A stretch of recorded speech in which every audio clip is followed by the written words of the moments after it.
मेरे कहने का मतलब है कि मैं तो आपको जानती तक नहीं। वह महिला सांची की तरफ प्यार से देखते हुए सोचती है, तुम मुझे नहीं जानती पर मैं तो तुम्हें अच्छे से जानती हूँ, मेरे लिए तो तुम किसी फरिश्ते से कम नहीं हो।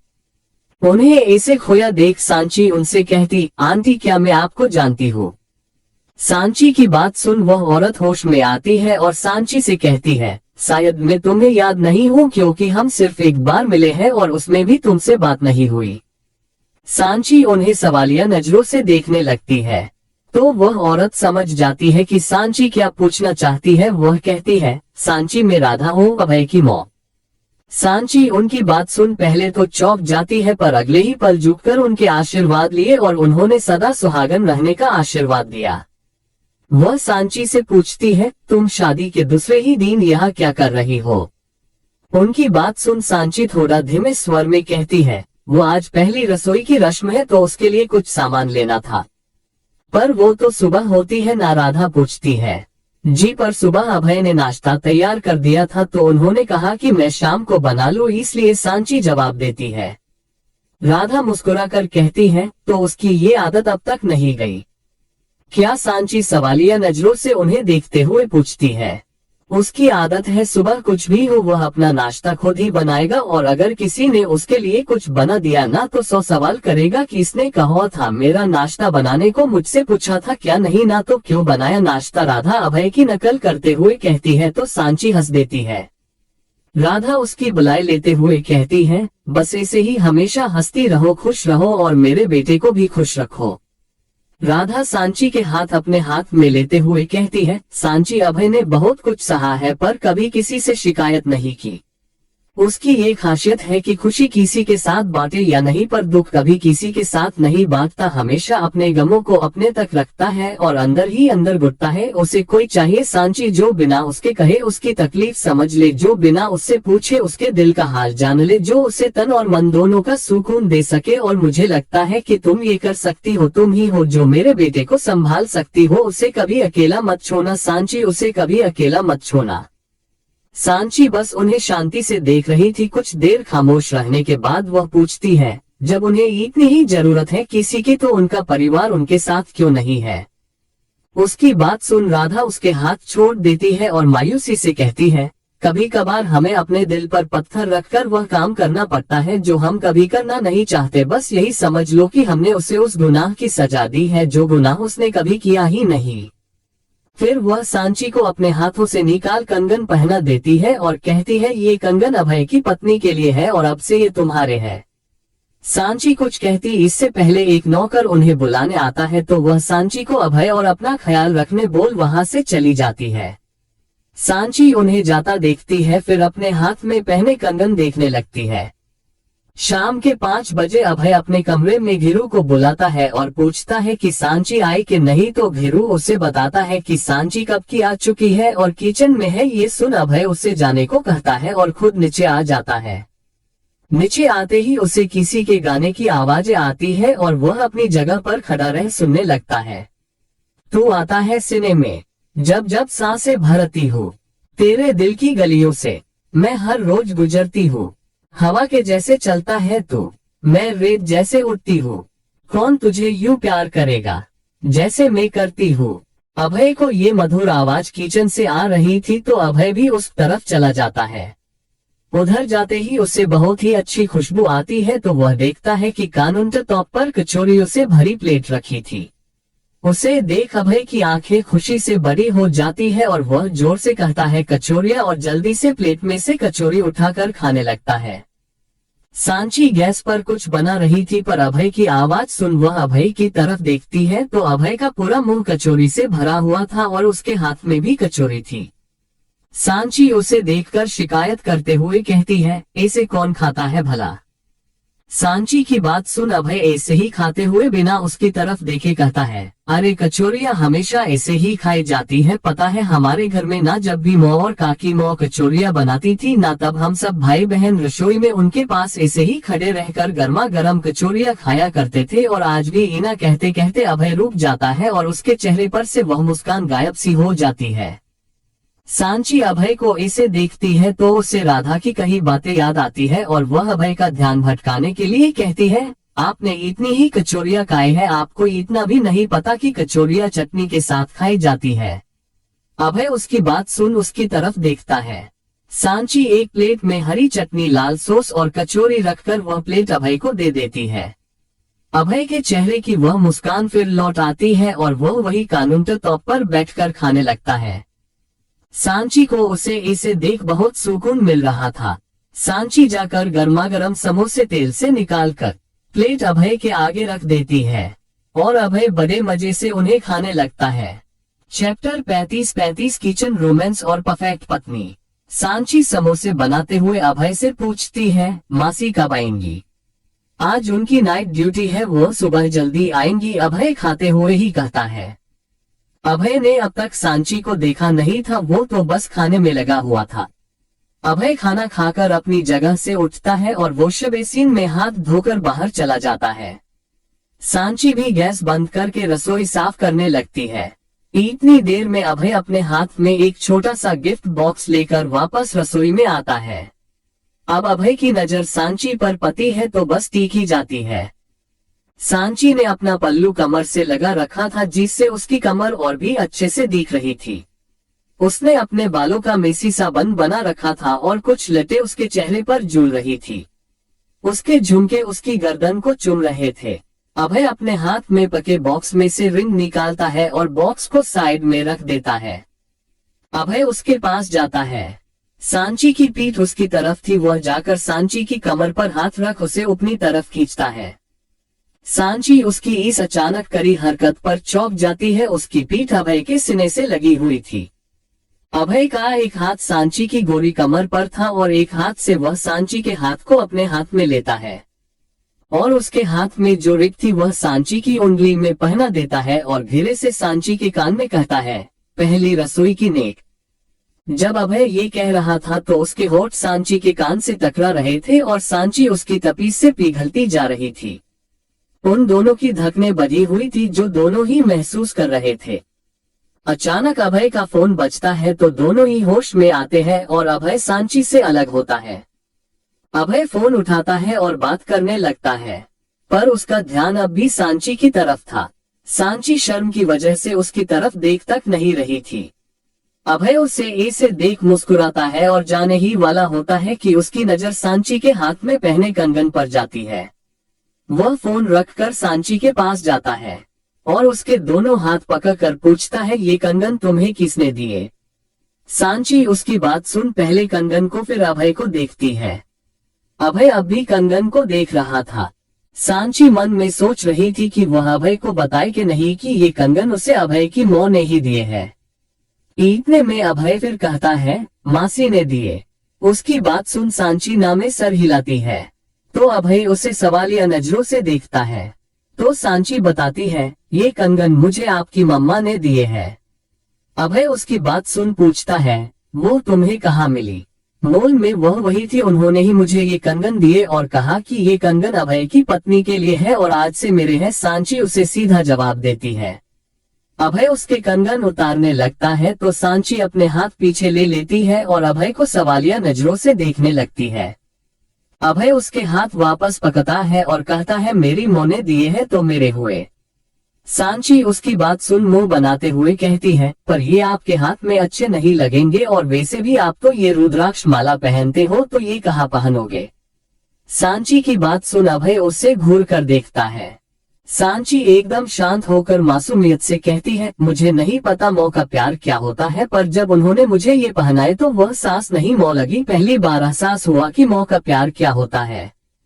फिर सांची थोड़ा रुक कर कहती है, मुझे नहीं पता कि आपकी आपने परिवार से क्या नाराजगी है, पर उनकी बातों से लगा कि कभी तो आपका रिश्ता भी उनके साथ बहुत अच्छा रहा होगा, पर मुझे ये रिश्ता ये प्यार कभी नहीं मिला। प्लीज इसे मेरे पास रहने दो प्लीज। सांची ने ये बात इतनी मासूमियत से कही कि अभय भी उससे कुछ नहीं पाया।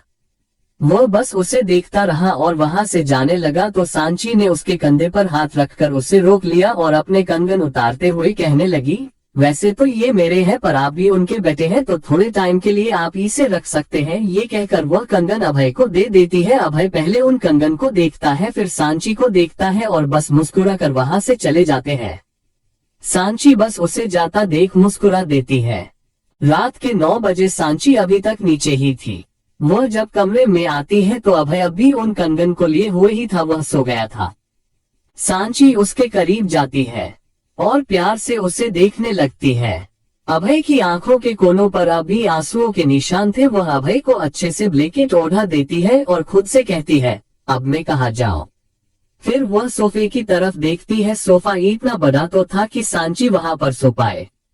सांची अभय के बगल से एक कुशन लेती है और कबर्ड से एक ब्लैंकेट लेकर सोफे पर जाकर लेट जाती है। वह अभय की तरफ प्यार से देखती है और गुड नाइट कहकर अपनी आंखें बंद कर लेती है। सांची के सोने के बाद अभय हल्का सा मुस्कुराता है और अपनी आंखें खोल देता है। वह जाग रहा था, बस ऐसे ही आंखें बंद किए लेटा हुआ था। वह थोड़ा सा ऊपर उठकर सांची की तरफ देखता है तो सांची सो रही थी। अभय वापस लेट जाता है और ऊपर की तरफ देखते हुए मन में कहता है, परफेक्ट पत्नी और परफेक्ट बहू, पर क्या मैं कभी परफेक्ट पति बन पाऊंगा। नहीं, तुम वो हो जो किसी को भी पसंद आ जाओ, जिससे कोई भी प्यार करने लगे, पर मैं वो नहीं हूँ जिसके साथ तुम अपनी जिंदगी बर्बाद कर दो। नहीं, बिल्कुल नहीं। तुम्हारे लिए तो कोई तुम्हारे ही जैसा अच्छा, सच्चा और प्यारा होना चाहिए, मैं नहीं। चैप्टर 36 टेरर अटैक, आतंकी हमला। अभय का घर सुबह के 3:30 हो रहे थे और सांची की आंख अचानक खुलती है। वह आवाज अभय की थी जो सांची को सोने नहीं दे रही थी। सांची उठकर अभय की तरफ देखती है तो अभय नींद में ही बड़बड़ा रहा था। सांची को कुछ समझ नहीं आ रहा था, उसे बस इतना पता चल रहा था कि अभय किसी से डर रहा है, शायद वह बुरा सपना देख रहा है। सांची अभय के पास जाती है तो उसे अभय की बातें समझ में आती है। वह अपना सर हिलाते हुए बड़बड़ा रहा था, मैंने नहीं की, मैंने नहीं मारा उन्हें, नहीं बाबा प्लीज, नहीं मैंने नहीं मारा, प्लीज मुझे अकेला मत छोड़ो बाबा प्लीज। सांची को उसकी ये हालत देख काफी बुरा लग रहा था। वह अभय का हाथ कसके पकड़ लेती है और एक हाथ उसके सर पर रखकर कहती है, बिप कुछ नहीं हुआ है, मैं हूँ यहाँ, हम सब है यहाँ, शांत हो जाओ, शांत हो जाओ। सांची एक मेडिकल स्टूडेंट है, उसे पता है कि इस बड़ी हालत में क्या करना है, इसलिए उसने ये सब कहा। थोड़ी देर में अभय शांत हो जाता है तो सांची वापस जाने लगती है कि अचानक वह अभय पर ही वापस गिरती है और इसकी वजह से अभय की भी आंख खुल जाती है। अभय को अपनी ओर देखता और जागता देख सांची घबरा जाती है और घबराते हुए कहती है, गुड मॉर्निंग। सांची की बात सुन अभय अपना चेहरा लेफ्ट में कर घड़ी में टाइम देखता है तो सुबह के 3:30 बज चुके थे। अभय अलसाए आवाज में कहता है, तुम्हें ये टाइम मिला गुड मॉर्निंग विश करने का, वो भी ऐसे। अभय की बात सुन सांची उसे सॉरी कहती है और उठने लगती है कि वापस अभय पर ही गिरती है तो अभय उसे उठकर देखने लगता है जैसे कह रहा हो, तुमसे कोई काम ठीक से होता है। सांची उसे लाचारी से देखने लगती है। अभय उसके दोनों कंधों को पकड़कर उसे उठाता है और खुद भी उठता है। उन दोनों के चेहरे बहुत करीब थे। सांची जैसे ही जाने के लिए खड़ी होती है कि दोनों की होंठ टच कर जाते हैं, जिससे दोनों की धड़कनें बढ़ जाती है। अभय इस परिस्थिति से निकलने के लिए खड़ा होकर बाथरूम में चला जाता है। उसके जाने के बाद सांची अपने दिल पर हाथ रखकर कहती है, आज तो बाल बाल बचे, और फिर अपने सारे ख्यालों को झटक बिस्तर ठीक करने लगती है, खुद का भी और अभय का भी। कुछ देर बाद अभय नहाकर सिर्फ पैंट पहने बाहर आता है, उसकी शर्ट उसके हाथ में थी। सांची बिना उसे देखे काम कर रही थी। वह कुछ रखने के लिए ड्रेसिंग टेबल के पास जाती है तो कांच से उसे अभय दिखता है। सांची वही जम सी जाती है। जब अभय की नजर उस पर पड़ती है तो वह उसकी तरफ बने लगता है। सांची बस खड़ी उसे देख रही थी। अभय उसके बहुत पास आ जाता है तो सांची डर के अपनी आंखें बंद कर देती है। उसे अपनी गर्दन पर अभय की गर्म सांसें महसूस होती है, पर अगले ही पल सब ठीक। जब वह अपनी आंखें खोलकर देखती है तो अभय उसे देखकर मुस्कुरा रहा था और उसके हाथ में सेंट बॉटल था। सांची ये देख जंप जाती है और सीधा बाथरूम में चली जाती है। 30 मिनट बाद सांची बाथरूम से बाहर आती है। उसने सफेद रंग का फुल सिंपल गाउन पहना था जो फुल स्लीव्स था। सांची को अभय कमरे में नहीं दिखता तो वह चैन की सांस लेती है और तैयार होने लगती है। 6 बजे जब सांची नीचे आती है तो अभय किचन में था। उसे देख सांची को राधा की कही बात याद आती है। वह उसके चेहरे पर मुस्कान आ जाती है और वह सीधा किचन की तरफ चली जाती है और अभय से जाकर कहती, क्या मेरे लिए कोई काम है? उसकी बात सुन अभय उसकी तरफ देखता है तो बस देखता ही रह जाता है। सफेद रंग के कपड़े, कानों में झुमके, हाथ में सिल्वर कलर का घुंघरू वाला कड़ा और एक हाथ में घड़ी, पैरों में पायल, गले में मंगलसूत्र, मांग में छोटा सा सिंदूर और लाल रंग का शिफॉन का दुपट्टा। सांची किसी परी से कम नहीं लग रही थी। सांची अभय के सामने चुटकी बजाती है तब अभय होश में आता है और हड़बड़ा कर कहता है, नहीं, तुम जाके डाइनिंग टेबल पर वेट करो। सांची जानती थी कि अभय उसे हाथ भी नहीं लगाने देगा, पर फिर भी उसने कहा। सांची जाकर बैठती है और पूछती है, मासी आ गई क्या? हाँ, सुबह जब हम उठे तब आ गई थी, सो रही है कमरे में, अभय किचन से ही जवाब देता है। कुछ देर बाद अभय नाश्ता लेकर बाहर आता है और दोनों साथ बैठकर नाश्ता करते हैं। 9:30 बजे अभय सांची को कॉलेज छोड़ता है, क्योंकि उसे भी पराक्रम जाना था तो वही सांची को छोड़ लेता है। सांची उसे बाय बोल अंदर चली जाती है। अचानक अभय को याद आता है कि कंगन अब भी उसके पास है। पहले वह सोचता है कि बाद में दे देगा, पर फिर पता नहीं उसे क्या सोचता है और अंदर चला जाता है। अंदर आते ही अभय को कुछ अजीब सा लगता है। वो हॉल के बीचों बीच खड़ा होकर पूरे हॉस्पिटल को देखने लगता है। उसकी नजर ऊपर सीढ़ियों पर जाती है। सांची ऊपर जा रही थी, पता नहीं क्यों, पर अभय को बहुत बेचैनी हो रही थी। अचानक उसकी नजर कैमरे पर पड़ती है और उसके चेहरे के भाव ठंडे हो जाते हैं। वह मन में कहता है, कैमरास हैक हो चुके हैं। फिर वह अपने आसपास सब जगह अपनी नजर घुमाता है और अपनी आंखें बंद करके मन में कहता है, टेरर अटैक, आतंकवादी हमला। चैप्टर 37 हॉस्पिटल में बॉम्ब है। अभय को अब सब कुछ समझ में आ रहा था। वह अपने आसपास देखता है और सीधा मेल वॉशरूम में चला जाता है और फिर किसी को फोन लगाकर, जयदेव, अब मैं जो कह रहा हूँ वह ध्यान से सुनो, और कुछ समझाने लगता है। कुछ देर बाद अभय फोन रख देता है और शिवा को कॉल करता है और उसे भी कुछ समझाता है और कॉल कट कर देता है। अभय एक लंबी सांस लेता है और बाहर चला आता है। बाहर आकर जैसे ही वह आगे बढ़ने लगता है कि सांची उसे सामने से आती दिखाई देती है। सांची को देखते ही अभय वापस छुप जाता है। सांची ने उसे अब तक नहीं देखा था। अभय खुद से ही कहता है, सबसे पहले सांची को यहाँ से निकालना पड़ेगा, और कुछ सोचकर सांची को फोन लगाता है। सांची के साथ उसकी फ्रेंड्स भी थी। जैसे ही सांची का फोन बजता है, सांची फोन निकाल कर देखती है तो उस पर किडने पर लिखा हुआ था। सांची फोन उठाने ही वाली थी कि सोनम कहती, क्या अनोखी लड़की है ना तू, पहली लड़की होगी जिसने अपने लवर के नाम पर किडनैपर लिखा होगा। सांची उसकी बात सुन उसे घूर कर देखती है तो सोनम जमते हुए कहती है, कोई बात नहीं, मैं चलती हूँ, तू बात कर अपने किडनैपर से, और जल्दी से वहाँ से भाग जाती। अभय सांची को फिर कॉल करता है तो सांची जहां अभय खड़ा था उस दीवार के दूसरे हिस्से में आते हुए बात करती है। हेलो। सामने से अभय थोड़ा दूर जाते हुए कहता है, मासी की तबीयत खराब है और वह दवाई लेकर सो गई है, क्या तुम घर जा सकती हो? अभय की बात सुन सांची कहती है, ओह ठीक है, मैं उनके पास चली जाती हूँ। अभय उसकी बात सुन गुड कहकर फोन रख देता है। सांची खुद से कहती है, हाय, पहली बार फोन किया और वो भी काम से, और रख भी दिया, कम से कम प्यार से बात ही कर लेता, पर नहीं, अभय सिंह शेखावत को किसी से प्यार से बात करनी तो आती ही नहीं है। वो कोई बात नहीं, मासी की तबीयत खराब है, मुझे घर जाना चाहिए। सांची वहां से सीधा बाहर चली जाती है। इधर अंदर खड़ा अभय सांची की बात सुन मुस्कुरा देता है और सीधा बाहर निकल कर पूरे कॉलेज और हॉस्पिटल को देखने लगता है।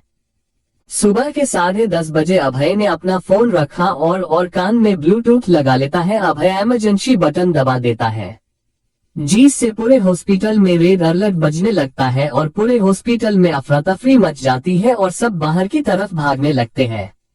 पर कुछ लोग थे जो उस दिशा में भागते हैं जहां से ये आवाज आई थी। अभय अंदर ही खड़ा था और वह सब अभय को घूर के देखने लगते हैं, पर अचानक ही उन्हें खुद के पीछे कुछ महसूस होता है।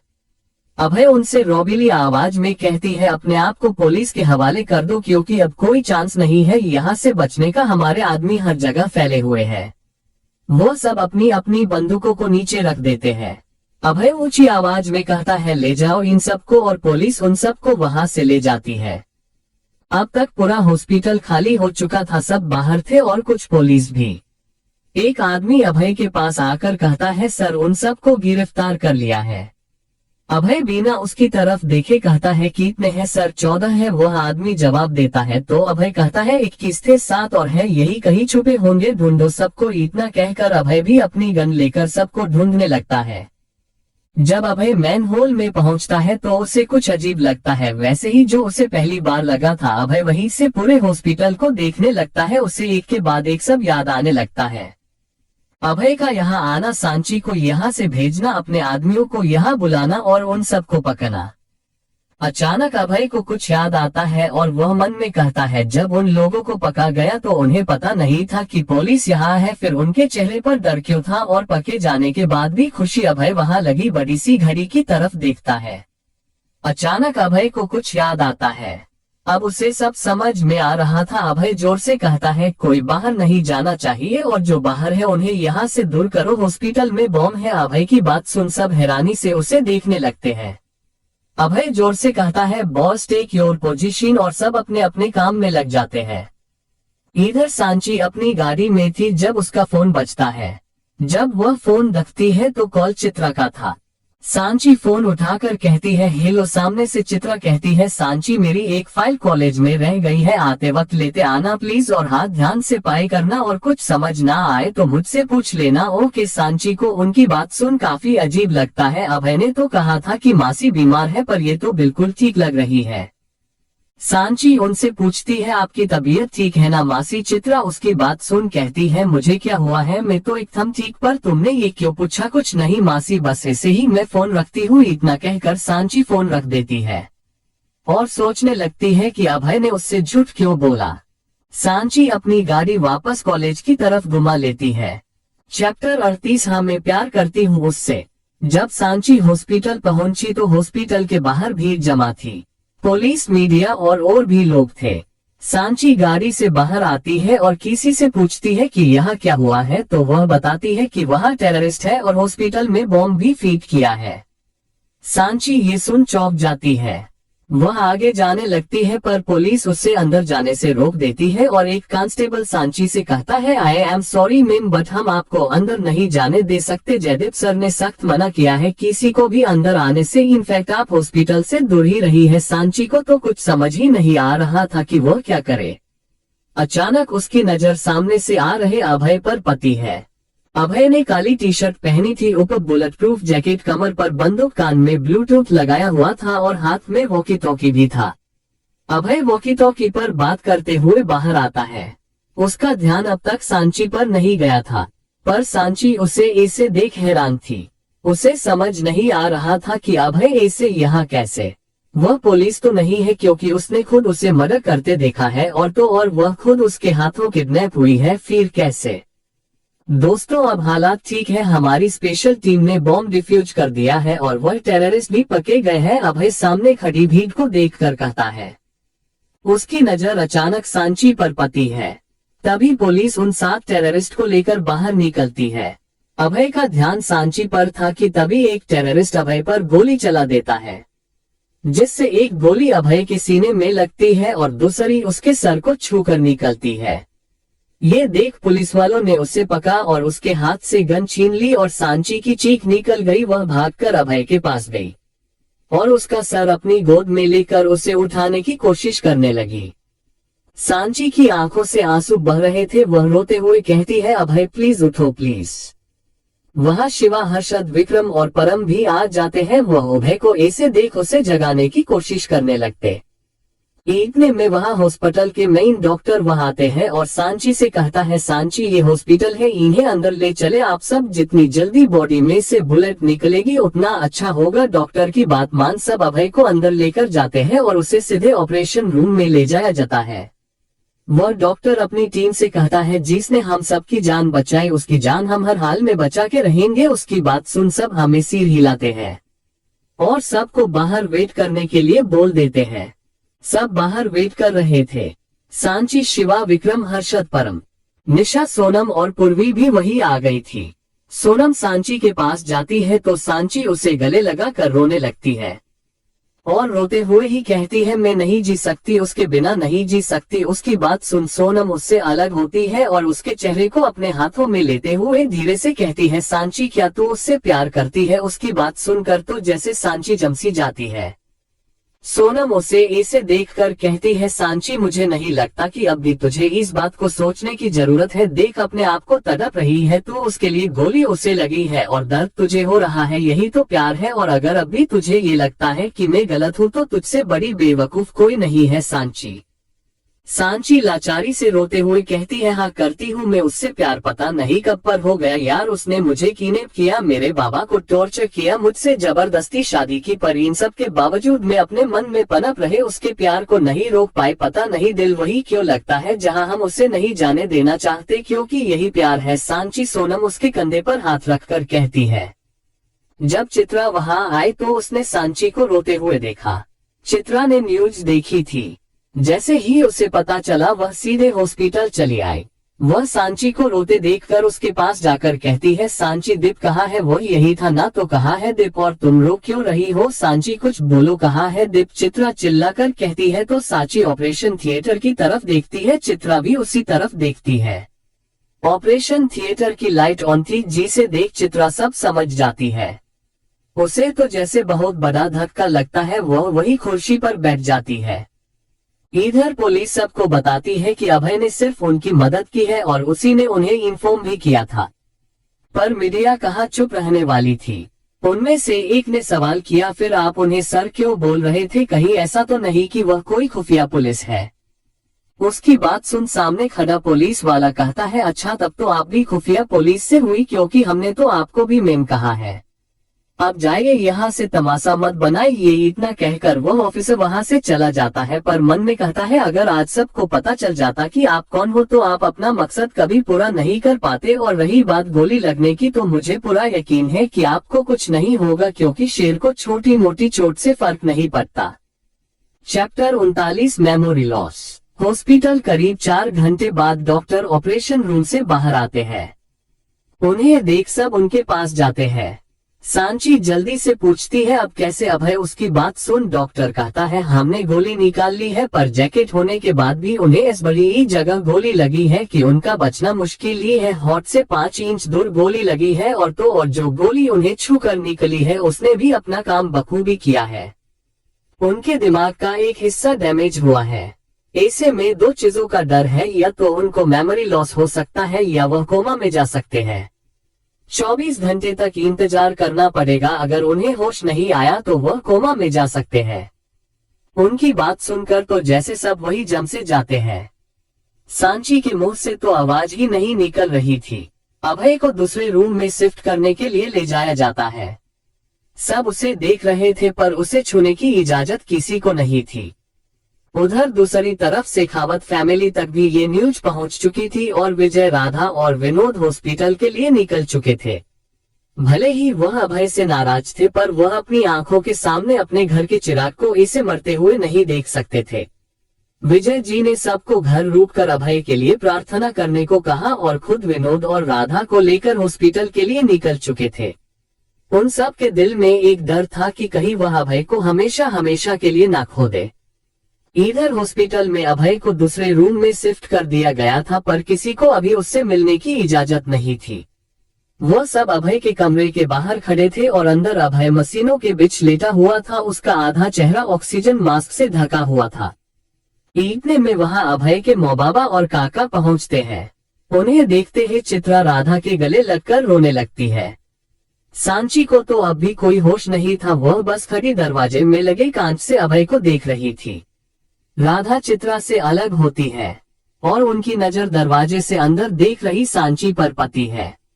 वह सांची के पास जाकर उसके कंधे पर हाथ रखती है। तब कहीं सांची को होश आता है। वह पलटकर देखती है तो सामने राधा को देख उसकी आंखों से आंसू बहने लगते हैं और वह उनके गले लगकर रोने लगती है। सांची रोते हुए ही कहती है मैं उनका साथ नहीं दे पाई, मैंने उन्हें अकेला छोड़ दिया, नहीं दे पाई मैं उनका साथ। उसकी बात सुन राधा उससे अलग होती है और उसे चुप कराते हुए कहती है सांची तुम शायद अपने पति को नहीं जानती, पर मैं अपने बेटे को अच्छे से जानती हूँ। उसे कुछ नहीं होगा, वही इन सब से लड़के भी लौटेगा, मैं उसे जानती हूँ। और अंदर अभय को देखने लगती है।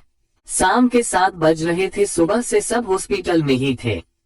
शिवा उन सब की तरफ देखकर कहता है, आप सब सुबह से यहाँ हैं, मुझे लगता है अब आपको घर जाकर थोड़ा आराम करना चाहिए, यहाँ हम हैं। उसकी बात सुन सांची चित्रा से कहती है, मासी आप कल रात भी नहीं सोई थी, आप जाइए और मौ बाबा को भी ले जाए, वरना जब अभय उठेंगे तो सबकी ऐसी बड़ी ही हालत देखकर मुझे ही डांटेंगे और कहेंगे कि उनकी गैर मौजूदगी में मैंने किसी का ख्याल नहीं रखा। सब घर जाने में आनाकानी कर रहे थे, पर सांची और शिवा ने उन्हें समझाकर घर भेज दिया। निशा, पूर्वी, विक्रम और परम को भी भेज दिया और अब हॉस्पिटल में सिर्फ सांची, शिवा, सोनम और हर्षद रह गए थे। सोनम से जाने को बहुत कहा, पर वह सांची को अकेला छोड़कर जाने को तैयार ही नहीं थी, इसलिए वह भी वहीं रुक गई। किसी को अभय के वार्ड में जाने की इजाजत नहीं थी और ऐसे में किसी को भी भूख नहीं लगी थी, सबने सुबह से कुछ नहीं खाया था। इंतजार करते करते सुबह हो गई, पर अभय को होश नहीं आया। सुबह सब वापस आए और जो रात को हॉस्पिटल में थे उन्हें आराम करने घर भेज दिया, पर सांची तब भी कहीं नहीं गई, वह अभय को छोड़कर कहीं नहीं जाना चाहती थी। सब ने उसे बहुत समझाया, पर वह नहीं मानी तो नहीं मानी। अब हॉस्पिटल में सांची, चित्रा, राधा, विजय, विनोद, विक्रम और परम थे। निशा और पूर्वी की क्लासेस थी तो वह नहीं आ पाए। सांची डोर से अंदर देख रही थी, तब उसे महसूस हुआ कि अभय उठ रहा है। उसने जल्दी से डॉक्टर को आवाज लगाई। डॉक्टर ने सबको बाहर वेट करने को कहा और खुद अभय के पास चले गए। कुछ देर उन्होंने अभय से बात की, उसे इंजेक्शन दिया और बाहर आ गए। जब वह बाहर आए वह परेशान लग रहे थे। सांची ने उनसे जल्दी से कहा, क्या हुआ डॉक्टर, अब वह कैसे है? डॉक्टर उसकी बात सुनकर कहते हैं, वही हुआ जिसका डर था, उन्होंने अपनी यादाश्त खो दी है। जब वह उठे उन्हें कुछ याद नहीं था। फिर मैंने उनसे पूछा कि यह कौन सा साल है, तो उन्होंने 2014 बताया। मैंने बस उन्हें इतना ही कहा है कि उनका मेमोरी लॉस हुआ है और ये 2021 है, क्योंकि अगर कुछ ज्यादा कहा और उनके माइंड पर प्रेशर बना तो वह कोमा में जा सकते हैं, इसलिए उनके लिए यही सही है कि उन्हें खुद धीरे धीरे सब याद आए। आप उनसे मिल सकते हैं, ध्यान रखिएगा। इतना कहकर वह वहां से चले जाते हैं। उनकी बात सुन सब शोक में थे। किसी को समझ नहीं आ रहा था कि अब क्या करे क्या नहीं। चैप्टर 4040 मैं तुम्हारी दोस्त हूँ। किसी को भी समझ नहीं आ रहा था कि क्या किया जाए। अभी तक सब अभय से मिलने के लिए बेचैन थे, वह अब सोच रहे थे कि जाए या नहीं। सब एक दूसरे की तरफ देख रहे थे। सांची बहुत हिम्मत करके अभय के रूम का दरवाजा खोलती है। अभय जाग रहा था। दरवाजा खुलने की आवाज सुनते ही वह दरवाजे की तरफ देखता है तो वहां सांची थी। वह सांची को कुछ देर देखता है और फिर कहता है, नस, क्या आप मेरे फैमिली में से किसी को बुला देंगी प्लीज? अभय की बात सुन सांची की आंखों से अनायास आंसू बहने लगते हैं। अपने आंसू छुपाने के लिए वह रूम से बाहर आ जाती है। उसे ऐसे देख सब उसके पास चले जाते हैं तो सांची उन्हें रोते हुए कहती है, उन्होंने आपको बुलाया है, मैं उन्हें याद नहीं हूँ, आप जाए। सांची इतना कहकर वहां से जाने को हुई कि राधा ने उसे रोक लिया और जैसे ही वह कुछ कहने को हुई कि सांची ने उनके मुंह पर हाथ रखते हुए कहा, कुछ मत बोलिए मो, और अपने आंसू पोंछते हुए कहती है, मो, आपने कहा था ना कि कभी कभार हमें वह करना पड़ता है जो हम नहीं चाहते, पर आज आपको वो करना होगा जो आप करना चाहती थी। आपके बेटे को जरूरत है आपकी। हाँ, हुआ होगा कभी ऐसा जहाँ आप उनका साथ नहीं दे पाए, पर आज तो दे सकती है ना, तो आप अभय के पास जाए। राधा प्यार से सांची का माथा चूम लेती है और अंदर रूम में चली जाती है। उसके पीछे विजय और विनोद भी चले जाते हैं। विक्रम परम से कहता है, इसका मतलब वह हमें भी भूल गया होगा। उसकी बात सुनकर परम कहता है, मैं शिवा को फोन करता हूँ। वह शिवा को फोन करने ही वाला होता है कि सांची उसे रोक देती है और उन दोनों से कहती है, मेरे पास एक प्लान है। विक्रम और परम दोनों उससे सवालिया नजरों से देखने लगते हैं तो सांची उन दोनों को कुछ समझाने लगती है। सांची की बात सुन वह दोनों एक दूसरे की तरफ देखने लगते हैं। परम कहता है, वो सब तो ठीक है, पर इन सब के चक्कर में अभय तुम्हें हमेशा के लिए भुला सकता है। सांची उसकी बात सुन दर्द में भी मुस्कुराते हुए कहती है, अगर उसे अपनी सारी खुशियां मिलती है तो मुझे कोई गम नहीं कि वह मुझे भूल जाए। समझूंगी कि मैंने उसकी खुशी के लिए उसे खो दिया। इधर रूम के अंदर अभय अपने मो और बाबा को देखकर कहता है, मो, ये सब क्या बोल रहे हैं कि मेरी याददाश्त चली गई है और मैं 7 साल पीछे चला गया हूँ। उसकी बात सुन राधा एक बार विजय और विनोद की तरफ देखती है और अभय के पास जाते हुए कहती है, हाँ बेटा, तुम्हारा मेमोरी लॉस हुआ है पर कोई बात नहीं, तुम जल्दी ही ठीक हो जाओगे। उनकी बात सुन अभय कहता है, पर ये सब हुआ कैसे? इस बार विजय कहते हैं, पुलिस की मदद कर रहे थे और गोली तुम्हें लग गई। अच्छा, अभय बस इतना ही कहता है और कुछ सोचते हुए फिर कहता है, दादाजी कहे क्या किसी ने उन्हें बताया कि मेरे साथ क्या हुआ है? कुछ देर के लिए उस कमरे में शांति छा जाती है। फिर विनोद कहता है, वह तीर्थ यात्रा पर गए हुए हैं, तुम्हारे बारे में बताते तो चिंता करते, इसलिए नहीं बताया। पर वह कुछ नहीं, बीमार हो, चुपचाप लेटे रहो, 7 साल हो गए पर तुम्हारी ये ज्यादा बोलने की आदत नहीं गई, विजय सख्ती से कहते हैं तो अभय चुप हो जाता है। राधा प्यार से उसके सर पर हाथ फेरते हुए कहती है, अब तुम आराम करो, हम चलते हैं। ठीक है, इतना कहकर वह बाहर चले जाते हैं। राधा जी भी बाहर जा ही रही थी कि अभय फिर कहता है, मो एक लास्ट सवाल, वह लड़की जो अभी आई थी कहीं से भी नज़र नहीं लगी, पर मुझे समझ नहीं आया कि मैं उसे क्या कहूँ, तो मैंने उसे नज़र कह दिया, कौन है वह? अभय एक सांस में ही बोल जाता है। राधा कुछ कहने को हुई कि सांची अंदर आते हुए कहती है, मैं नजी हूँ पर दोस्त भी हूँ तुम्हारी। सांची की आवाज सुन दोनों उस तरफ देखते हैं। राधा सांची की तरफ देख मुस्कुराकर वहां से चली जाती है। अभय सांची की तरफ देखकर सवालिया अंदाज में कहता है, दोस्त? तो सांची उसके पास जाकर स्टूल पर बैठती है और कहती है, हाँ दोस्त। पर ऐसा कैसे हो सकता है? तुम तो मुझसे कितनी छोटी हो, तो हम दोस्त कैसे हो सकते हैं? और मैंने अपने कॉलेज में किसी लड़की से दोस्ती नहीं की, तो अब क्यों करूंगा भला? अभय थोड़ा गुस्से से कहता है। तो सांची कहती है, मैं आपकी मासी की स्टूडेंट हूँ और उन्हीं की वजह से हमारी दोस्ती भी हुई थी। अच्छा, पर मुझे तो कुछ भी याद नहीं, अभय तीखे अंदाज से कहता है। तो सांची भी सख्त लहजे में कहती है, क्या तुम परम को जानते हो? अभय, नहीं। सांची, विक्रम को जानते हो? अभय, नहीं। सांची, हर्षद को जानते हो? अभय भड़क कर कहता है, अरे मैं किसी को नहीं जानता यार। उस बात सुन सांची कहती है, जब तुम किसी को नहीं जानते तो मुझे कहां से जानोगे? उसकी बात सुन अभय अपने सर पर हाथ रख कर कहता है, मैंने ये नाम पहले भी सुने हैं पर मुझे याद नहीं है कहा।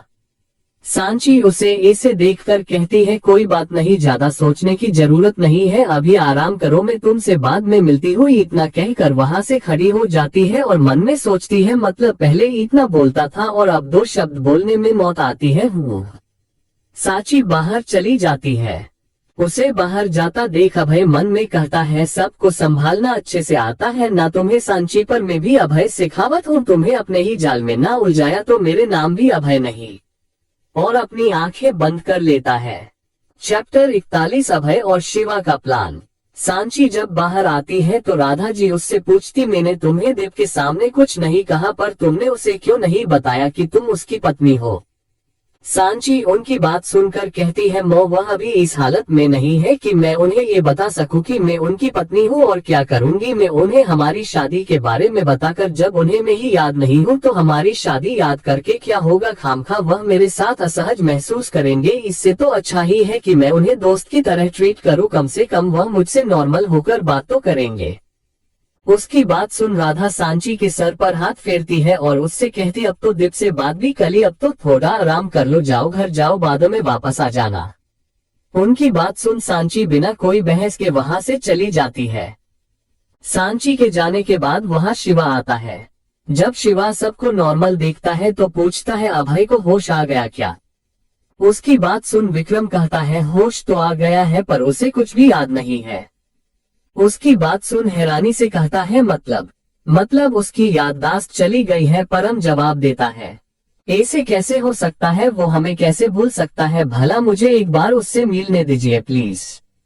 शिवा थोड़े गुस्से में कहता है और अभय के रूम की तरफ जाने लगता है तो राधा उसे रोकते हुए कहती है, शिवा प्लीज, हम सब जानते हैं कि तुम और दीप बहुत अच्छे दोस्त हो, पर डॉक्टर ने कहा है कि अगर दीप के दिमाग पर जरा भी जोर पड़ा तो दीप कोमा में जा सकता है।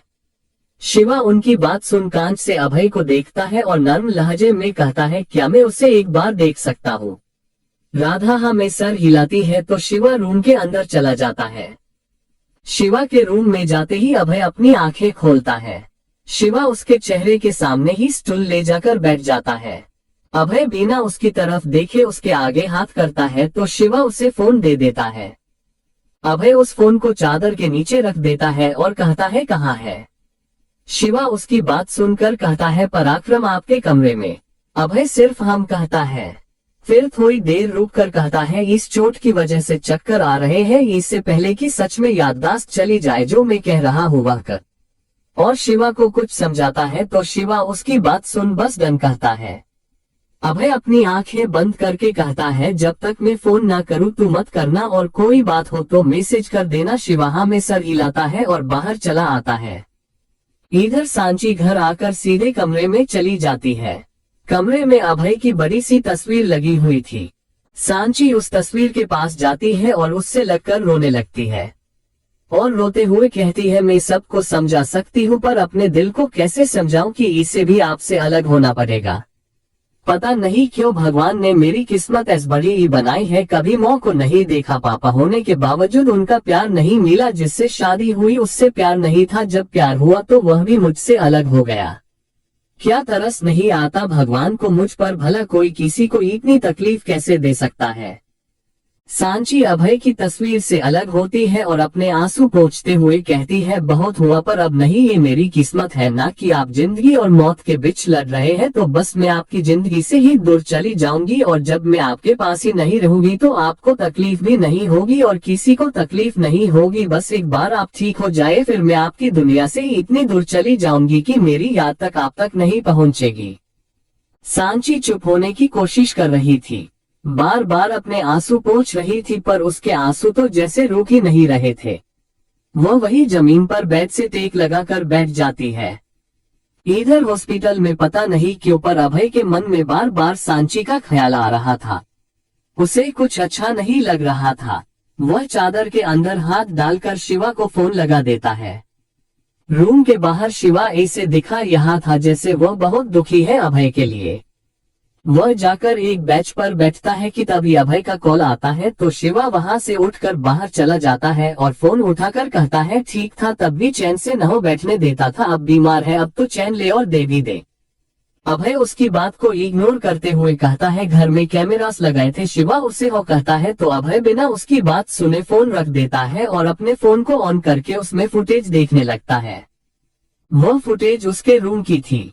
अभय जब सांची रूम में आए तब से फुटेज स्टार्ट करता है और वह सब देखता है जो सांची ने अब तक किया था और इस वक्त वह जमीन पर ही बेड से टेक लगा कर सो गई थी। अभय को ये सब देखकर बहुत बुरा लग रहा था। वह मन में कहता है आई एम सॉरी पर अगर तुम मेरे साथ रही तो अभी जो तकलीफ तुम्हें हो रही है उससे कई ज्यादा तकलीफ होगी तुम्हें, पर अगर मैंने तुम्हें खुद से दूर कर दिया तो ये तुम्हारे लिए आखिरी बार है जब तुम ये सब बर्दाश्त कर रही हो। और अपना फोन बंद करके रख देता है। फुटेज में ऑडियो नहीं थी इसलिए अभय ने सांची की बातें नहीं सुनी थी। चैप्टर 42 उफ सांची के सपने। अभय के घर जब सांची की आंख खुली तो उसे अपने आसपास कोई महसूस हुआ। जब सांची ने पूरी तरह आंखें खोलकर देखा तो वह कोई और नहीं अभय था। सांची उसे देखते ही खुशी से उसे गले लगा लेती है। अभय भी उसे कसकर पकड़ लेता है। सांची अभय से अलग होती है और उसके पूरे चेहरे को चूमने लगती है और फिर उससे गले लग जाती है। सांची गले लगे हुए ही कहती है I love you I love you I love you I love you so much, मैं तुम्हारे बगैर नहीं रह सकती नहीं रह सकती, अगर तुमसे अलग हुई ना तो मैं मर जाऊंगी। अभय उसकी बात सुन मुस्कुरा देता है और प्यार से कहता है इतना प्यार कब करने लगी मुझसे। सांची उससे अलग होकर उसकी आंखों में देखते हुए कहती है पता नहीं, मुझे बस इतना पता है कि मैं तुमसे प्यार करती हूँ, कब हुआ कैसे हुआ मुझे नहीं पता। अभय उसे प्यार से देखते हुए कहता है तो वादा करो कि मुझे छोड़कर कभी नहीं जाओगी। उसकी बात सुन सांची कुछ नहीं कहती है, बस उसे प्यार से देखती है तो अभय उसके करीब जाकर उसके माथे को चूम लेता है, फिर उसकी दोनों आंखों को चूम लेता है और जैसे ही अभय सांची के होठों पर अपने होठ रखता है कि सांची का फोन बजता है और उसकी नींद खुल जाती है। सांची फोन की तरफ देखती है फिर अपने आसपास देखती है तो वहां कोई भी नहीं था। तब सांची को एहसास होता है कि वह सपना देख रही थी। उसका फोन एक बार फिर रिंग करता है तो सांची बिना नंबर देखे फोन उठा लेती है। वह हेलो कहती है तो सामने से आवाज आती है कैसी है आप मिसेस शेखावत। उसकी बात सुन सांची थोड़ा हैरानी से नंबर देखती है तो किसी अननोन नंबर से कॉल था। सांची कहती है कौन बोल रहा है। सामने से आवाज आती है मैं कौन बोल रहा हूँ, इससे आपको कोई लेना लेना नहीं है, लेकिन अगर आप अपने पति और पिता के बीच का रिश्ता जानना चाहती है तो मेरे दिए एड्रेस पर पहुँच जाइए। सांची उसकी बात सुन सख्ती से कहती है मुझे कुछ नहीं जानना है। सांची फोन रखने ही वाली थी कि सामने से फिर आवाज आती है क्या नहीं जानना चाहती कि कभी आपका पति आपके पिता का दुलारा हुआ करता था, कि कभी आपके पिता आपके पति के आदर्श हुआ करते थे, और अब इन दोनों में दुश्मनी क्यों है। सांची उसकी बात सुन चुप हो जाती है। सांची का कोई जवाब न सुन सामने से आवाज आती है ज्यादा मत सोचिए, अगर आपको जानना है तो मेरे दिए एड्रेस पर शाम 6 बजे मिलते हैं, और हाँ अकेले आइएगा। और फोन कट हो जाता है। सांची बस फोन को ही देख रही थी कि उसी नंबर से एक मैसेज आता है। ये कोई एड्रेस था। सांची बस उस एड्रेस को देख रही थी और कुछ सोच रही थी। शाम के 4 बजे इन हॉस्पिटल दोपहर को अभय को खाना खिलाने राधा आई थी, पर उसके बाद अब तक अभय सिर्फ अकेला ही था। वह बहुत बोर हो रहे था। अभय फोन करके शिवा को रूम में बुलाता है। शिवा अंदर आता है और तो अभय उससे पूछता है कि बाहर कौन कौन है, तो शिवा उस बताता है कोई काम नहीं था तो मैंने सबको घर भेज दिया, और अब हॉस्पिटल में सिर्फ मैं, परम, विनोद काका और चित्रा मासी तो है ही। अभय उससे पूछता है सांची नहीं आए अब तक। अभय की बात सुन शिवा अपने दोनों हाथ कमर पर रखकर अभय को घूरते हुए कहता है 2 मिनट तो उसके बगैर रह नहीं सकता, और चला है उसे अपनी जिंदगी से निकालने हुआ। अभय उसकी बात सुन उसे घूर के देखता है तो शिवा जैमते हुए कहता है मुझे नहीं पता वह कहाँ है, वैसे तो जाने को तैयार नहीं थी और अब गई है तो अब तक नहीं आई। अभय कुछ सोच रहा था, उसके मन में बार बार सांची का ख्याल आ रहा था। वह खुद से कहता है कुछ तो है जो मुझसे छूट रहा है, पर क्या। अभय बार बार यही बात दोहरा रहा था। वह फोन पर घर की फुटेज देखता है तो सांची उसे कहीं नहीं दिखती। अभय 5 मिनट पहले की फुटेज देखता है तो सांची ब्लू कलर का अनारकली सूट पहन घर से बाहर निकल रही थी।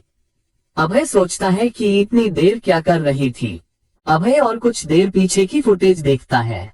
सांची अचानक नींद से उठती है, फिर किसी से फोन पर बात करती है। बात करने के बाद उसके चेहरे के भाव काफी गंभीर लग रहे थे।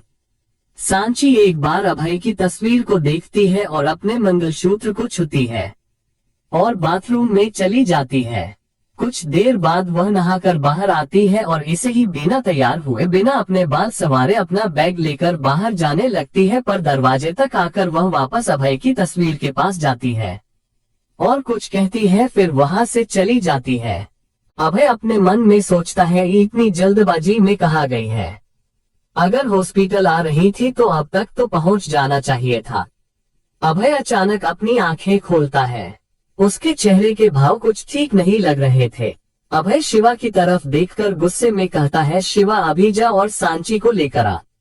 शिवा कुछ समझ नहीं पाता, पर उसे पता था कि अगर वह सांची को यहाँ नहीं लाया तो अभय सांची के पास चला जाएगा, इसलिए वह बिना कुछ बोले वहां से चला जाता है। शिवा के जाते ही अभय अपने हाथ से सब हटाकर घेरे से खड़ा हो जाता है और हर्षद को फोन लगाकर 5 मिनट में अपनी गन और कुछ सामान लेकर हॉस्पिटल के पीछे आने के लिए कहता है और फोन रखकर खुद वहां की खिड़की से ही बाहर चला जाता है। चैप्टर 43 में प्यार करता हूँ इससे। शाम के 6 बजे बज रहे थे। ये शहर से दूर एक सुनसान खंडर जैसी जगह थी। यहाँ सिर्फ सांची अकेली थी। सांची फोन में देखकर कहती है एड्रेस तो यही का है, फिर यहाँ कोई है क्यों नहीं।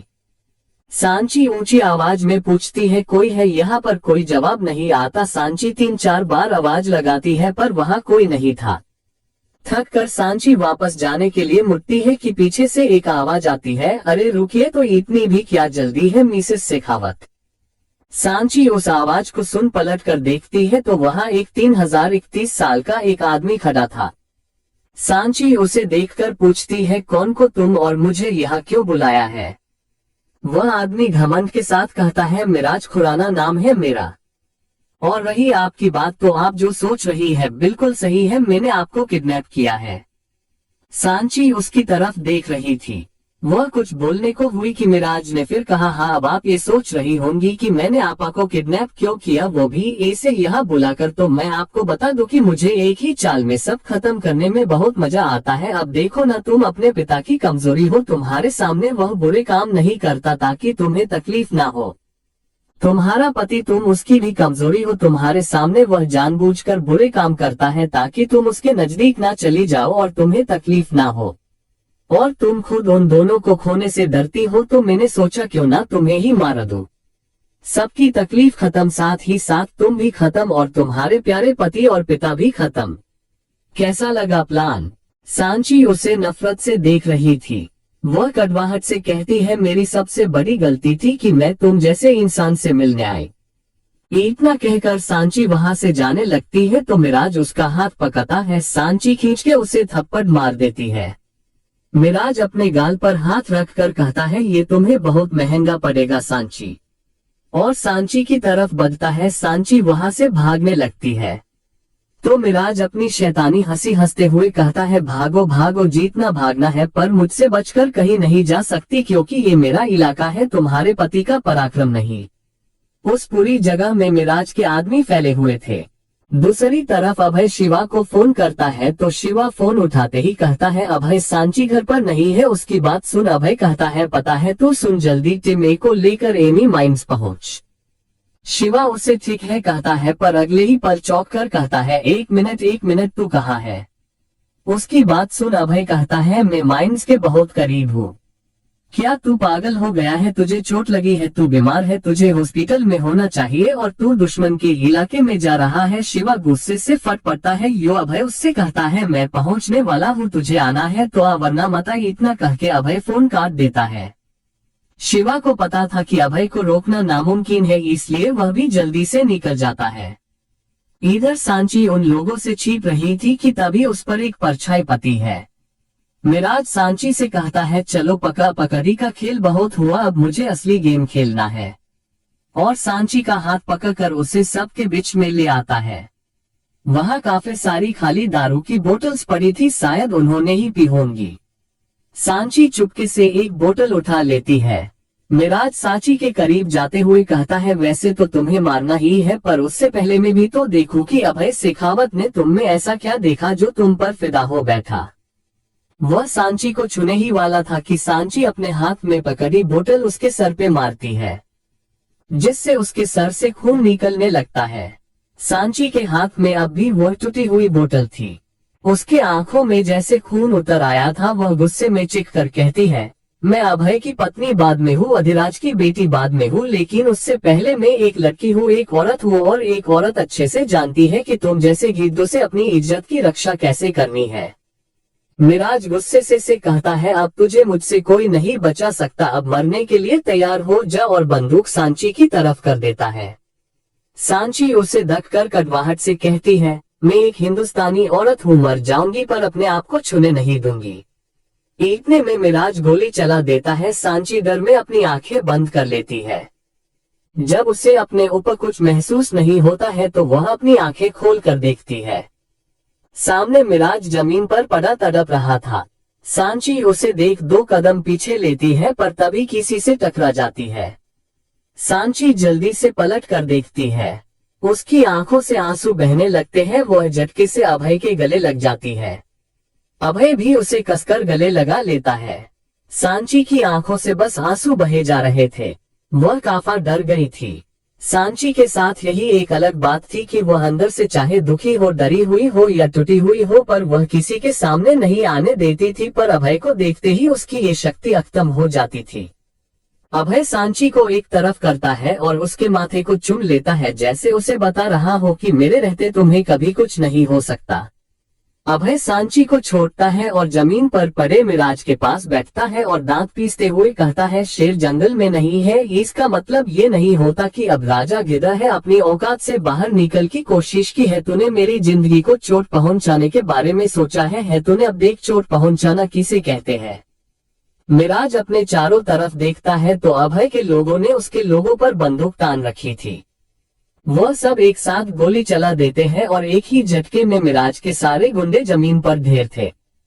सांची डर से अपने कानों पर हाथ रखकर आंखें बंद कर लेती हुई अभय खड़ा होता है और कहता है, एक वक्त था जब मैंने अपने अपनों को तेरी और तेरे परिवार की वजह से खोया था, पर अब नहीं। अभय सांची के पास जाता है, उसके कमर पर हाथ रखकर उसे अपने करीब करते हुए मिराज से कहता है, ध्यान से देख इसे, ये मेरी बीवी है, प्यार करता हूँ मैं इससे, मेरा सब कुछ है ये। इसे दोबारा छूने की कोशिश भी की तो तुझसे बेहतर मुझे कोई नहीं जानता। एक रिश्ता था कभी तेरा मेरा, इसलिए जाने दे रहा हूँ पर अगली बार नहीं। जैसे ही सांची अभय के मुंह से ये सुनती है कि वह उससे प्यार करता है, सांची की आंखें हैरानी से बड़ी हो गई थी। वह बस अभय को देख रही थी। अभय उसका हाथ पकड़ता है और वहां से ले जाता है। अभय को अचानक कुछ दर्द सा महसूस होता है। अचानक वह जमीन पर बैठ जाता है। सांची उसे ऐसे देख वह भी जमीन पर बैठ जाती है। अभय का सफेद शर्ट लाल हो चुका था। सांची उसे देख घबरा जाती है और अभय के घाव पर हाथ रखकर कहती है, ब्लीडिंग शुरू हो गई है, हमें हॉस्पिटल चलना चाहिए। अभय दर्द से तड़पते हुए कहता है, पराक्रम चलो। सांची उसकी बात सुन कहती है, पर हमें हॉस्पिटल जाना चाहिए, बहुत ब्लीडिंग हो रही है। अभय गुस्से से कहता है, जितना कहा है उतना करो। तब तक वहां शिवा भी आ जाता है और अभय को देखकर कहता है, हमें पराक्रम जाना चाहिए। फिर दोनों अभय को उठाते हैं और गाड़ी में बैठाते हैं और पराक्रम के लिए निकल जाते हैं। चैप्टर 44 अभय की फीलिंग्स सांची के लिए। हॉस्पिटल में हर्षद भागता हुआ आता है और सीधा अभय के रूम में चला जाता है। वहां खड़े विनोद और परम बस उसे देखते रह जाते हैं। उसने ये इतनी जल्दी किया कि उन्हें मौका ही नहीं मिला कुछ करने का। उसे ऐसा करते देख विनोद कहते हैं, ये क्या था, अभय आराम कर रहा है और तुम वह यहाँ नहीं है। हर्षद उनकी बात काटते हुए कहता है, तो दोनों हैरानी से उसे देखने लगते हैं। फिर दोनों रूम के अंदर देखते हैं तो सच में अभय वहाँ नहीं था। विनोद हैरानी से कहते हैं, ये कहाँ गया और कब? परम कहता है, ना कोई अंदर आया ना कोई बाहर गया, तो ये कैसे गया? हर्षद उन दोनों की बात सुन तुनक कर कहता है, पराक्रम गया है। उसकी बात सुन दोनों उसे हैरानी से देखने लगते हैं। विनोद कहते हैं, तुम्हें कैसे पता? शिवा का फोन आया था, उसने ही बताया कि अभय पराक्रम आ गया है और सांची भी वही है। जब वह हॉस्पिटल में था तो उसे सब याद आ गया और जैसे ही उसे याद आया वह यहाँ से चला गया। हर्षद जवाब देता है। विनोद घबरा कर कहते हैं, ऐसा नहीं हो सकता, मुझे भाई साहब को बताना होगा। इतना कहकर विनोद विजय को कॉल कर देते हैं। जैसे ही विजय फोन उठाते हैं तो विनोद उन्हें सब बताते हैं। उनकी बात सुन विजय कहते हैं, जब तक वह ठीक नहीं होता वह पराक्रम में नहीं रहेगा, चाहे हॉस्पिटल में नहीं तो घर में रहे। अगर वह जिद्दी है तो मैं भी उसका बापू, तुम सब पराक्रम पहुंचो, मैं वही आ रहा हूँ। इतना कहकर वह फोन रख देते हैं। तीनों एक दूसरे को देखते हैं और वहां से निकल जाते हैं। हर्षद कहता है, मैं अभय की दवाइयां लेकर आता हूँ। इतना कहकर वह वापस हॉस्पिटल में आकर अभय को कॉल करता है और उसे सब बताता है। अभय बस गुड कहकर फोन रख देता है। अभय फोन रखकर शिवा और सांची की तरफ देखता है। वो इस वक्त पराक्रम में थे। अभय बेड पर लेटा था, सांची उसकी ड्रेसिंग कर रही थी और शिवा वही एक कोने में खड़ा था। शिवा सांची से पूछता है, कुछ ज्यादा तो नहीं हुआ ना? सांची ड्रेसिंग करते ही कहती है, नहीं, बस ज्यादा हिलने ढुलने की वजह से ब्लीडिंग स्टार्ट हो गई थी, पर अब ठीक है। सांची की बात सुन शिवा अभय को घूर के देखता है तो अभय भी बदले में उसे घूर के देखता है। सांची खड़ी होती है। शिवा वहां से जाने लगता है तो सांची उसे रुकने को कहती है। तो दोनों सांची को देखने लगते हैं। शिवा सांची की तरफ देखकर किसी खतरे का अंदेशा लगाते हुए कहता है, क्या हुआ? सांची अपने दोनों हाथ रोल करके कहती है, कुछ सवाल पूछने थे। सांची की बात सुन शिवा पहले अभय को और फिर सांची को देखकर कहता है, मुझसे। सांची अभय को घूरते हुए कहती है, हाँ क्या है ना, इनसे तो किसी जवाब की उम्मीद करना ही गलत होगा, तो आप बताइए कि ये सब क्या हो रहा है? शिवा अनजान बनते हुए कहता है, क्या क्या चल रहा है? सांची थोड़ा गुस्से में कहती है, अभय वहां कैसे पहुंचे और इन्हें कैसे पता कि मैं कहाँ हूँ? शिवा सांची के सवाल सुनकर कहता है, पर इन दोनों ही सवालों के जवाब सिर्फ अभय को ही पता होंगे, मुझे कैसे पता? जब अभय को लगता है कि अब बात उस पर आने वाली है तो वह कहता है, क्या तुम दोनों बाहर जाकर लड़ सकते हो? मुझे आराम करना है तो प्लीज। आराम तो आप बाद में करेंगे, पहले मुझे ये बताइए कि आपको कैसे पता कि मैं वहाँ हूँ? आपकी तो याददाश्त चली गई थी ना, तो आपको कैसे पता कि मैं आपकी बीवी हूँ? सांची अब अभय की तरफ ही मुड़ गई थी। ये देखकर शिवा मौका देखकर वहां से भाग जाता है। वैसे तो हमेशा अभय हुक्म चलाता था और सांची सुनती थी, पर आज सांची अभय को घूरे जा रही थी और अभय चुपचाप बैठा उसे देख रहा था। आज उसकी हिम्मत नहीं हो रही थी सांची को कुछ भी कहने की। सांची फिर कहती, बोलिए नहीं गई थी ना याददाश्त? बोलिए हाँ नहीं गई थी मेरी याददाश्त। अभय अचानक ही बोल देता है, तो आपने याददाश्त जाने का नाटक क्यों किया? सांची फिर एक सवाल पूछती है तो अभय बिना उसके तरफ देखे कहता है, क्योंकि तब मुझे ऑकवर्ड लगता। पर क्यों? सांची उसकी तरफ देखकर कहती है तो अभय चीरते हुए कहता है, क्योंकि वहां मेरी फैमिली थी। सांची उसकी तरफ देखते हुए कहती है, पर ऐसा क्या हुआ है जो आपको अपनी ही फैमिली से बात करने में ऑकवर्ड फील होता है? ये तुम्हारा सवाल नहीं होना चाहिए, अभय सख्त लहजे में कहता है। सांची को भी गुस्सा आ जाता है और वह गुस्से में हाथ बांधते हुए कहती है, राइट, मेरा सवाल ये नहीं होना चाहिए। मेरा सवाल तो ये होना चाहिए कि तुमने मिराज से वह सब क्यों कहा, और जो भी कहा क्या वो सच था? सांची का सवाल सुन अभय उसकी आंखों में देखता है। आज सांची कुछ अलग थी, कुछ था जो आज अलग था उसमें। अभय उसकी आंखों में देखते हुए कहता है, अगर मैं कहूँ कि मैंने जो कुछ भी कहा वह सच था तो? उसकी बात सुन सांची अपने हाथ सर पर रखकर अपनी आंखें बंद कर लेती है और एक लंबी सांस लेकर अपनी आंखें खोलती है तो अभय अब भी उसे ही देख रहा था। सांची लाचारी से कहती है, अभय तुम समझ नहीं पा रहे हो कि मैं क्या चाहती हूँ। कभी तुम कहते हो कि ये शादी सिर्फ बाबा से बदला लेने के लिए एक मोहरा है, तो कभी कहते हो कि प्यार करते हो। मैं तुम्हें समझ नहीं पा रही हूँ। अगर तुम्हें मुझसे दूर रहना है तो दूर ही रहो, और अगर प्यार करते हो तो प्लीज बोल दो। मैंने अपनी लाइफ में सिर्फ अपनों को खोया है, ना कभी मौका प्यार मिला और ना बाबा मिले। मेरे कॉलेज में भी ज्यादा दोस्त नहीं थे और लड़के तो बिल्कुल नहीं, क्योंकि मुझे डर लगता है कि अगर अब किसी ने धोखा दिया या छोड़ दिया तो टूट जाऊंगी। और ये सच है कि अगर अब मैंने किसी को खोया तो मैं सच में टूट जाऊंगी, इसलिए प्लीज पहले से दूर रहो।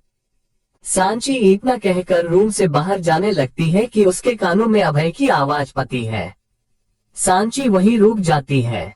अभय उसे जाता देख कहता है, मैंने जो कुछ भी कहा था वह सच था सांची। 6 साल हो गए हैं, मैंने कभी किसी की परवाह नहीं की। मुझे कभी किसी से इतना फर्क नहीं पड़ा, क्योंकि मैंने कभी किसी को अपने करीब नहीं आने दिया। पर तुम वह पहली हो जिसका सिर्फ नाम काफी होता है मेरे दिल को धकाने के लिए। मुझे नहीं पता कि क्या है तुम में ऐसा, पर जब भी तुम्हें देखा है तुम्हें अपनी पत्नी के रूप में ही देखा है। अब इसके बाद भी मैं नहीं कह सकता कि ये शादी सिर्फ एक मोहरा है। हाँ, तुम्हें ऐसा लगता है तो वह बात अलग है। सांची की पीठ अभय की तरफ थी। उसकी आंखों से आंसू बह रहे थे। उसे समझ नहीं आ रहा था कि वह अभय की बात का क्या जवाब दे। इतने में वहां शिवा आ जाता है। शिवा के आते ही सांची अपने आंसू पोंछ देती है। शिवा अभय से कहता है, पराक्रम का दरवाजा खटखटाया गया है अभय। अभय उसकी बात सुनकर गंभीर स्वर में कहता है, खोल दो दरवाजे। शिवा अपना सर हाँ में हिला के वहां से चला जाता है। अभय उठने की कोशिश करता है पर दर्द से उसकी आह निकल जाती है। उसकी आवाज सुन सांची पलट कर देखती है। अभय उठने की कोशिश कर रहा था तो सांची जाकर उसे सहार देती है। अभय एक बार उसको देखता है तो सांची अपनी नजरें झुका लेती है। वह अभय को सहारा देकर बाहर लाती है। अभय के बाबा मोह और विनोद काका वही खड़े थे। अभय उन्हें देखकर कड़वाहट से कहता है, क्या बात है मिस्टर शेखावत, आज आप हम गुंडों के अड्डे पर क्या कर रहे हैं? अभय को देखकर विजय कहते हैं, ठीक से चल तक नहीं पा रहे हो और चले आए हॉस्पिटल से। उनकी बात सुन अभय कहता है, क्योंकि मुझे हॉस्पिटल में नहीं रहना। हॉस्पिटल में नहीं रहना तो घर चलो, वहां रहो जब तक ठीक नहीं हो जाते। ऐसे जंगल में यहाँ कर क्या करोगे?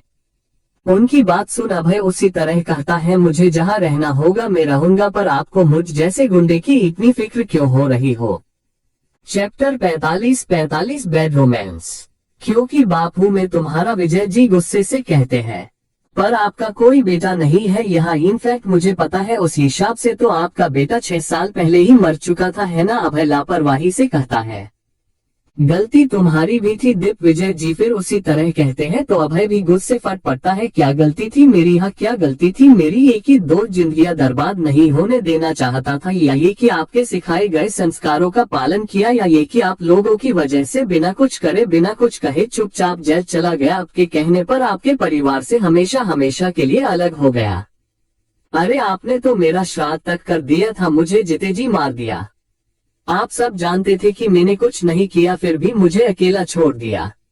अब तो अभय का गला भी भर आया था। वो एक लंबी सांस छोड़ता है और अपने पिता की तरफ देखकर भीगी आवाज में कहता है, चले जाइए यहाँ से, यह आपका दीप नहीं है, क्योंकि जिस दीप को आप लेने आए हैं उसे मैंने खुद गला घोटकर मार दिया है, और अब यहाँ सिर्फ अभय है, सिर्फ अभय।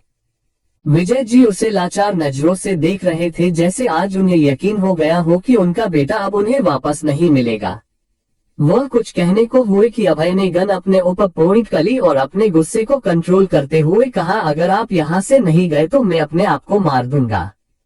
उसकी बात सुन सब चौंक गए। शिवा, सांची, हर्षद, परम, विक्रम, कोमल। अभय ने हाथ के इशारे से इन सब को रोक लिया था, इसलिए कोई भी अभय के पास नहीं जा पा रहा था।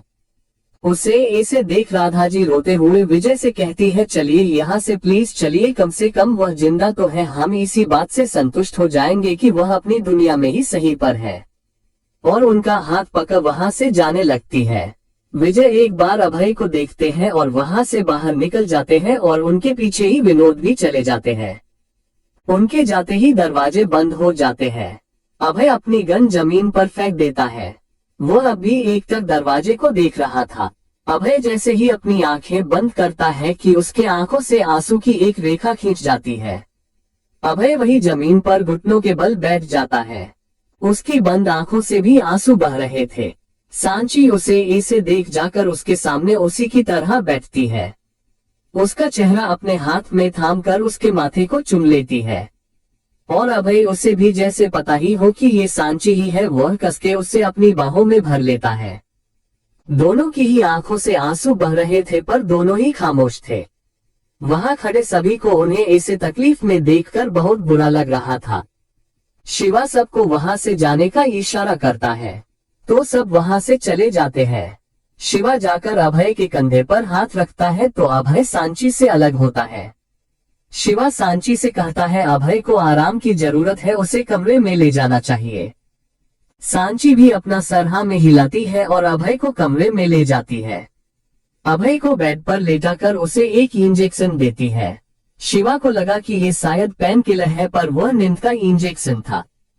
सांची जानती थी कि आज जो कुछ भी हुआ उसके बाद अभय को नींद नहीं आने वाली, इसलिए वह अभय को नींद का इंजेक्शन दे देती है। शिवा भी अपने कमरे में चला जाता है और जरूरत पड़ने पर बुलाने को कहता है। उसके जाने के बाद सांची मन में कहती है, मुझे नहीं पता कि आपका अपने परिवार से क्या जगह है, पर आज मैंने आप दोनों की आंखों में एक दूसरे के लिए प्यार देखा है, और मैं वादा करती हूँ अपने आप से कि मैं आपके इस छुपे हुए प्यार को सामने लाकर रहूंगी, चाहे इसके लिए मुझे कुछ भी करना पड़े, मैं करने को तैयार हूँ। सांची पहले सोचती है कि वह दूसरे कमरे में चली जाए, पर फिर कहीं अभय को रात को दर्द ना हो, इसलिए उसके पास ही बेड की एक साइड में सो जाती है। पराक्रम सुबह के 7 बजे। इंजेक्शन की वजह से अभय की आंख नहीं खुलती और जब वह उठा तो सुबह के 7 बजे बज रहे थे। अब अभय का दर्द काफी कम हो गया था। अभय टाइम देखने के लिए जैसे ही अपनी गर्दन लेफ्ट में मोड़ता है तो उसकी नजर अपने पास सो रही सांची पर पड़ती है। अभय उसकी तरफ घूम जाता है। अभय बस सोती हुई सांची को निहार रहा था। सांची सोते हुए और भी ज्यादा खूबसूरत लग रही थी। अभय उसके चेहरे पर उस तिल को देखता है। अभय सांची के थोड़ा और करीब जाकर उसके उस तिल को चूम लेता है। फिर उसकी नजर सांची के होठों पर पड़ी है। बिना मेकअप के भी उसके होंठ गुलाबी कम लाल ज्यादा लग रहे थे। अभय से रहा नहीं जाता और वह सांची के होंठों को चूमने लगता है। वह सांची को काफी प्यार से चूम रहा था। सांची को ये तो पता नहीं था कि उसके साथ क्या हो रहा है, पर उसे अपने होंठों पर अभय के होंठों की तपिश जरूर महसूस हो रही थी। सांची अपनी आंखें खोलती है तो बस जैसे उसका दिल रुक सा गया हो। अभय उसके होंठों को चूम रहा था। सांची तो जैसे जम सी जाती है। वह कोई रिएक्ट नहीं करती, पर एक हाथ से चादर को कसके अपनी मुट्ठी में भींच लेती है। सांची के लिए ये सब नया था, ऊपर से वह अभय से पहले से डरती थी तो उसकी हिम्मत ही नहीं हुई कुछ करने की। सांची अपनी आंखें फिर से बंद कर लेती है क्योंकि अभय के होंठ अब उसकी गर्दन पर चल रहे थे। अभय उसकी गर्दन पर हर जगह किस कर रहा था, एक दो जगह तो हिक्की भी बन गई थी। और सांची उसे तो खुद समझ नहीं आ रहा था कि उसके साथ क्या हो रहा है। वह अभय को रोकना भी चाहती थी और नहीं भी। अचानक उसके मुंह से आह निकल जाती है क्योंकि अभय ने उसकी कॉलर बांध पर बाइट कर दिया था। उसकी आवाज सुन अभय उसके चेहरे की तरफ देखता है तो उसकी आंखें खुली थी। अभय उसके चेहरे को अपने होंठों से सहलेते हुए अपनी मदहोश कर देने वाली आवाज में कहता है, हम तो कब से मेरे प्यार को निहारा जा रहा है। सांची उसकी आवाज सुन बैठ जाती है और जैसे ही जाने लगती है कि अभय उसका हाथ पकड़कर उसे वापस बेड पर लेटा देता है। उसकी इस हरकत से सांची बस उसे हैरानी से देख रही थी। अभय एक हाथ से उसकी गर्दन दूसरी ओर करता है और उसके गर्दन पर अपने होंठ घुमाते हुए कहता है, तुम ही चाहती थी कि मैं तुम्हारे पास रहूं और जब पास हूं तो दूर भाग रही हो। अभय के ऐसा करने से सांची खुद मदहोश हो रही थी। वह अपनी आंखें बंद कर लेती है और अभय की छुअन को महसूस करने लगती है। Chapter 46 Abhay please. पराक्रम। सांची खामोश थी। वह अब उठना चाहती थी पर अभय से ये कहने की या उसे रोकने की हिम्मत उसमें नहीं थी। अभय हाथ से उसके कंधे से ड्रेस को नीचे सरका देता है। सांची की तो जैसे सांसें थम ही गई हो। वह अभय के शर्ट को कसके पकड़ लेती है। अभय भी यह बात नोटिस करता है। वह धीरे से अपना चेहरा उठाकर सांची को देखता है तो उसने अपनी आंखें कसके भींच रखी थी। उसके चेहरे पर डर, घबराहट, बेचैनी ये सभी भाव साथ दिखाई दे रहे थे और अभय भी ये समझता था। एक तो सांची सिर्फ 20 साल की थी, ऊपर से उसने ऐसी बड़ी ही किसी भी परिस्थिति का सामना नहीं किया था। अभय बस प्यार से उसे देख रहा था कि तभी सांची आंखें बंद किए हुए ही धीरे से कहती है, अभय प्लीज मुझे कॉलेज जाना है। अभय उसकी बात सुन मुस्कुरा देता है और उसे छेड़ते हुए कहता है, इस बड़ी ही सिचुएशन में तुम्हें याद आया भी तो क्या तुम्हारा वो बोरिंग सा कॉलेज। अभय की बात सुन सांची अपनी आंखें खोलती है तो अभय अब भी उसे ही देख रहा था। दोनों की आंखें मिली ही थी कि सांची अपनी नजरें चुरा लेती है और बिना अभय की तरफ देखे कहती है, मैं 3 दिन से कॉलेज नहीं गई हूँ। उसकी बात सुन अभय उसे छोड़ देता है और उसे जाने के लिए कह देता है। अभय के छोटे ही सांची जल्दी से बेड से उठती है और अपना दुपट्टा लिए वहां से जा ही रही होती है कि अभय की आवाज उसके कानों में पती है। अभय उसे जाता देख रोकते हुए कहता, ओ हेलो, कॉलेज जाने के लिए कहा है, कमरा तुम्हारा भी है। उसकी बात सुन सांची वही रुक जाती है। वह मन में कहती है, ओ नो सांची, तू ये कैसे भूल सकती है कि इस गब्बर से तेरी शादी हुई है। सांची बिना कुछ बोले सीधा बाथरूम में चली जाती है। अभय को ये सब देखकर काफी मजा आ रहा था। वह मन में कहता है, बहुत हो गया, खुद से भागना जो नहीं था नसीब में वह नहीं रहा, पर जो है वो सिर्फ मेरा है और मैं उसे कहीं नहीं जाने दूंगा। भाग में जाए दुनिया, मुझे बस तुम चाहिए और अगर मैं खुद तुम्हारे साथ हूँ तो मुझे पता है कोई तुम्हारा बाल भी बांका नहीं कर सकता। अभय यही सब सोच रहा था कि उसे बाहर से किसी के चिल्लाने की आवाजें आती है। अभय खड़ा होता है और बाहर आता है। यह आवाज पराक्रम के दरवाजे के उस पार से आ रही थी। अभय हाथ के इशारे से दरवाजा खुलवाता है और अपने दोनों हाथ जींस की पॉकेट में डाल दरवाजे के बीच खड़ा हो जाता है। उसके पीछे हर्षद, शिवा, विक्रम और परम भी आ जाते हैं और कुछ गार्ड्स भी वही खड़े थे। ये एक लड़की थी जो काफी गुस्से में लग रही थी। वह चिल्लाकर कहती है, अभय शेखावत, मुझे जवाब चाहिए, तुमने मिराज को क्यों मारा? वह तो बेचारा अपना काम कर रहा था और तुमने उसे मारा क्यों? बताओ मुझे, आखिर कब उसका पीछा छोड़ोगे तुम? अभय उसकी बातें चुपचाप सुन रहा था। वह एक नजर उस लड़की की तरफ डालता है और बनावटी अंदाज में कहता है, सारा पुरानी आदत है ना तुम्हारी, दूसरों का पाप मेरे सर मने की, पहले तुम्हारा बेटा फिर तुम और अब तुम्हारा पति। क्या ठेका ले रखा है क्या मेरे ऊपर इल्जाम लगाने का? सारा उसकी बात सुन गुस्से में चिल्लाते हुए कहती है, यू जस्ट शट अप और मुझे सिर्फ इतना बताओ कि तुमने मिराज को क्यों मारा है।